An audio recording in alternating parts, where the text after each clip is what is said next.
Yeah, I've been organising events since I was 17 and organising the Wellington Marathon since about 2006. Quite a while now, just a great event, and I've been organising running events and mountain biking events and triathlons and things like that pretty much all my working life really.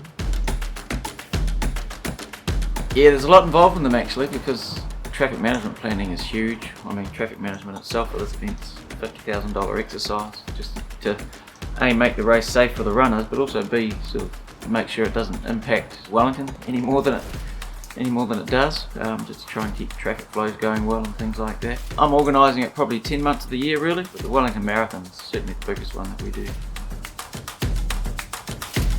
Yeah, events don't get any cheaper to run. This year especially, like when I took over this event, and it was costing just over $100,000 to run. We're spending $300,000 on it now. That's what it costs to organise it. We've got a risk involved there. Obviously participants pay a big part of that. Half of the budget really lives and dies on sponsorship. People like Gazley, Volkswagen are just huge for the event. This is their 7th year with the event now, I think. So they've been a really committed sponsor, and they'll have about 20 staff out there running the event.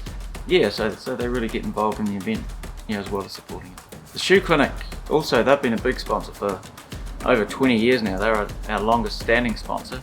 Secondary sponsors such as Mizuno International Shoes and Thermatech, and it's a big sponsor family, most of whom have been with us for more than 10 years. Wellington Marathon course is pretty popular. It's very scenic. Obviously the weather in June can be a bit mixed. It's very flat as well, so whether you're a sort of a recreational runner, it's not too tough. If you're a very serious runner, it's one of the fastest courses around as well. Just got to hope that the weather plays the game. And also being based in the central city, that's a big thing. Not many marathons are like that around New Zealand. Being part of the central city where you can just, visitors can sort of step out of the hotel and walk a kilometre down to the start line is a big thing. You're really showcasing the city, which is, I think that's important for any big event. You've got to reflect the community that you operate in.